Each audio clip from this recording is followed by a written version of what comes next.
আমি পাইছো কত পাইছো 10 তাৰিখৰ আগতে এপইন্টমেন্ট হৈ যাব মই তো হেল্ল' নমস্কাৰ কুমৰুক সিদ্ধুং লগতে কুলুম্বাই কাৰ্ডুম কি খবৰ মোৰ খবৰ ভালেই নিশ্চয় আপোনাৰ খবৰ ভালে আছে মোৰ নাম হৈছে অম্লানজ্যোতি জৈন আপোনালোকে মোৰ ইউটিউব চেনেল ডিফেন্স ক্লাব এজ চাই আছে আজি মই প্ৰায় দুটা ভিডিঅ' দিলোঁ ৰাতিপুৱা এটা ভিডিঅ' দিছিলোঁ লগতে পিছবেলা টাইমত এটা ভিডিঅ' দিছিলোঁ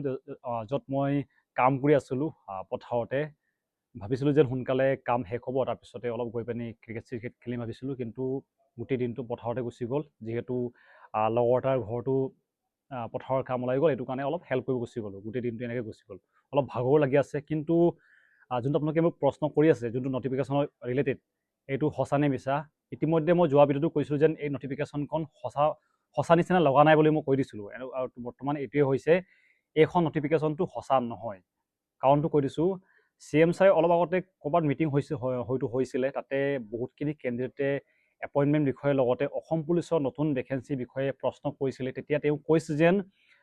অসম পুলিচৰ এপইণ্টমেণ্টটো অহা ডিচেম্বৰ মাহৰ 10 তাৰিখৰ ভিতৰতে তেওঁ দিবগৈ বুলি কৈছে লগতে অফিচিয়েলি ডেটটো তেওঁ এইকেইদিন ডেটটো ঘোষণা কৰিম বুলি কৈছে মই যোৱা ভিডিঅ'টো কৈছিলোঁ যেন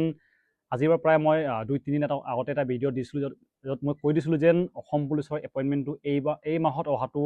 চান্সটো কম বুলি মই কৈ দিছিলোঁ আৰু এইটোৱে হৈছে বৰ্তমান CM ছাৰে কৈছে যেন অহা 10 তাৰিখৰ ভিতৰতে তেওঁ ঘোষণা হ'ব মানে তেওঁ এপইণ্টমেণ্ট দিবগৈ কিন্তু কেতিয়া দিবগৈ ডেটটো তেওঁ এইকেইদিনে ঘোষণা কৰিম বুলি কৈছে এইকেইদিন হয়তো ইমানখিনি টাইম পাবনে নাপায় নাজানো যিহেতু অহা 25 তাৰিখৰ পৰা যোনটো শীতকালীন বিধানসভাৰ অধিৱেশন আৰম্ভ হৈ যাব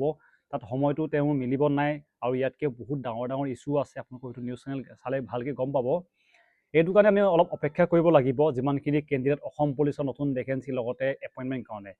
যেতিয়াই এপইণ্টমেণ্ট দিয়া হ'ব তাৰ লগালগ তেওঁ কৈছে যেন অসম পুলিচৰ নতুন ভেকেঞ্চি মুকলি কৰি দিব তাৰ লগতে আজি যোনটো ভিডিঅ' আপোনালোকে দেখিছে মই লগাই দিম আৰু ভিডিঅ'টো তাতে তেওঁ বহুতখিনি কেণ্ডিডেটে কৈছে যেন আমাক লাগে অসম পুলিচৰ কমাণ্ডো বেটেলিয়ন ভেকেঞ্চি লাগে বুলি কৈছে তাতে তেওঁ কৈছে যেন নৰ্মেল পুলিচ আহিব কমাণ্ডো ভেকেঞ্চিটো তোমালোকক কিয় লাগে এনেকৈ প্ৰশ্ন কৰিছে আৰু এইবিলাক দেখি পিনি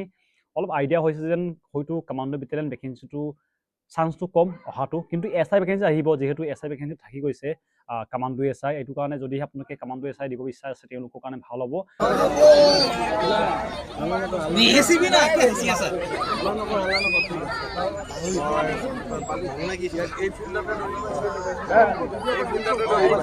আমি পাইছো কত পাইছো 10 তাৰিখৰ আগতে এপইন্টমেন্ট হৈ যাব মই কালি পৰহি দিনটো দি আছো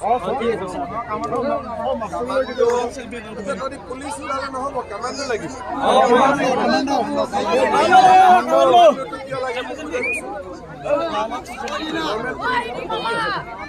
তাৰপাছতে যিমানখিনি নতুন ভেকেঞ্চিৰ কাৰণে অপেক্ষা কৰি আছে তোমালোকৰ কাৰণে এটা ভাল যেন যেতিয়া এপইণ্টমেণ্ট দিয়া হ'ব তাৰ পিছদিনাই তেওঁ কৈছিলে যেন এপইণ্টমেণ্ট দিয়াৰ পিছতে পিছদিনাই এপ্লাই প্ৰক্ৰিয়া মানে নতুন ভেকেঞ্চি প্ৰায় 4,000 ভেকেঞ্চি এপ্লাই প্ৰক্ৰিয়া আৰম্ভ হৈ যাব এইটো কাৰণে ভালকৈ প্ৰিপাৰেশ্যন কৰা যিমানখিনি নতুন ভেকেঞ্চিৰ কাৰণে অপেক্ষা কৰি আছে লগতে যিমানখিনি এপইণ্টমেণ্ট কাৰণে অপেক্ষা কৰি আছে তোমালোকক অলপ ৱেইট কৰিব লাগিব যিহেতু পৰিস্থিতি তোমালোকে দেখিছা মই কোনো CM নহয় মই ক'লে যেন নহ'ব মই ক'লে হ'ব এইটো নহয় আপোনালোকে CM ছাৰৰ কথা বিশ্বাস কৰিব পাৰিব যিমানখিনি অসম পুলিচ হওক বা যিমানখিনি ADRE হওক অসম চৰকাৰৰ আণ্ডাৰত যিমানখিনি ভেকেঞ্চি আহে ডেটকেইটা তেওঁলোকে প্ৰথমে তেওঁ ঘোষণা কৰে তাৰপিছতহে SLPRB আহে এইটো কাৰণে মই যোৱা ভিডিঅ'টো কৈছিলোঁ যেন আপোনালোকে নটিচখন বিশ্বাস নকৰিব বুলি লগতে এইকেইদিন মই এটা জোতা অৰ্ডাৰ কৰিছোঁ এইটো জোতা অলপ আগতে প্ৰায় 2 দিন হৈছে এইটো মই বৰ্তমান ইউজ কৰি পিনে ৰানিং কৰি আছোঁ ইতিমধ্যে বহুতে পচন্দ কৰি পিনে বহুতে অৰ্ডাৰো কৰিছে আপোনালোকে হয়তো মোক ৰানিং এইকেইদিন ইয়াৰ পৰা দেখি আছে বহুত ভাল জোতা বহুত পাতল আছে আপোনালোকে দেখিব একদম বহুত মানে একদম এইটো চলটো ডাঙৰ আছেতো এইটো কাৰণে চিন পেন হোৱাৰ চান্সটো বহুত কম আৰু কম দামতে পাই যাব লিংক আছে ডিছক্ৰিপশ্যনত গৈ পিনে অৰ্ডাৰ কৰিব পাৰিব বৰ্তমান মই দুটা জোতা ইউজ কৰি আছোঁ এইটো হৈছে ৰেড টেবৰ এইটো হৈছে এব্ৰছ এইটো মই নৰ্মেলি ফিল্ডত ইউজ কৰি আছোঁ এইকেইদিন কিন্তু এইটো মই ৰাস্তাত ইউজ কৰি আছোঁ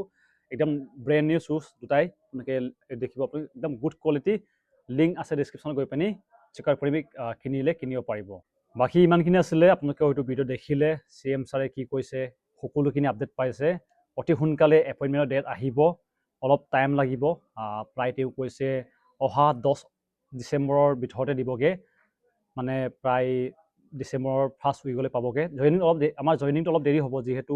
আদিবাসী কেণ্ডিডেটসকলক তেওঁলোকে এক্সট্ৰাকৈ দিবগৈ, সেইটো কাৰণে অলপ বেলেগ হ'ব। নাই ক'লেও ডিচেম্বৰ 20 তাৰিখলৈকে হয়তো আমাৰ জইনিং হ'বগৈ। আৰু ইমানখিনি আছিল ভিডিঅ'টো। যদি কিবা সুধিব থাকিলে কমেণ্ট বক্সত সুধিব নাপাহৰিব।